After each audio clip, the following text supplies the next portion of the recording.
Alors, je m'appelle Cyril Hubert, je suis birologue et sommelier de la bière.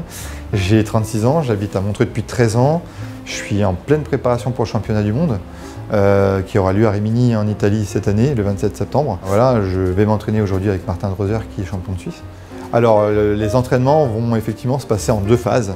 La première, ce sera un test de dégustation de bière à l'aveugle où on va retrouver les défauts, des défauts qui vont être adjoints à la bière, une bière neutre. En fait, le but, ça va être de trouver les défauts à l'aveugle. Et puis le deuxième test, on va déguster 10 bières. On va devoir trouver les styles, les différents styles de bière qui existent. I'm very good in smelling the flavors, so 80% I will do with my nose only, and the rest I will take also in the mouth and try to find out what it is. Les défauts qui sont dans la boîte, c'est des défauts qu'on peut retrouver dans la bière à cause, par exemple, du mauvais nettoyage du matériel, à cause du mauvais entretien des matières premières. Tu peux très bien avoir des odeurs de diacétyl. Alors le diacétyl, c'est des odeurs de beurre rance. Tu peux avoir l'acétaldéhyde, c'est les odeurs de pommes vertes, par exemple. Donc ça veut dire que la bière n'a pas fermenté assez longtemps.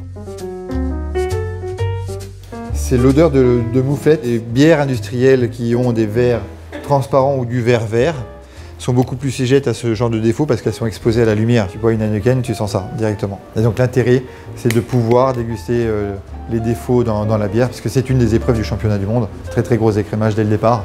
Sur 70 sommeliers, ils en prennent 10 pour la demi-finale et 6 pour la finale. Let's go, Rocky!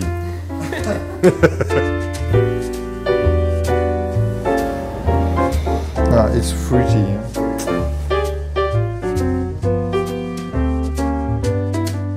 C'était relativement compliqué de pouvoir tester les défauts parce que justement les saveurs et les arômes de la bière sont quand même présents et donc on décèle avec plus de difficulté les défauts. Sur 10 bières, on en a trouvé 6, ce qui est quand même un bon score. Malheureusement, le problème qu'il y a, c'est qu'on ne sait jamais sur quelle bière on va tomber au championnat du monde. Le mieux, c'est de s'entraîner tout le temps. Voilà. Mais il y a un très très bon entraînement et puis un vrai moment de bonheur passé avec Martin. Both our goals is to win the World Cup. It's not like I want to participate just because it's fun. It would be the first time that either France or Switzerland would have a World Championship. Both choices are good, as long as it's not the Germans.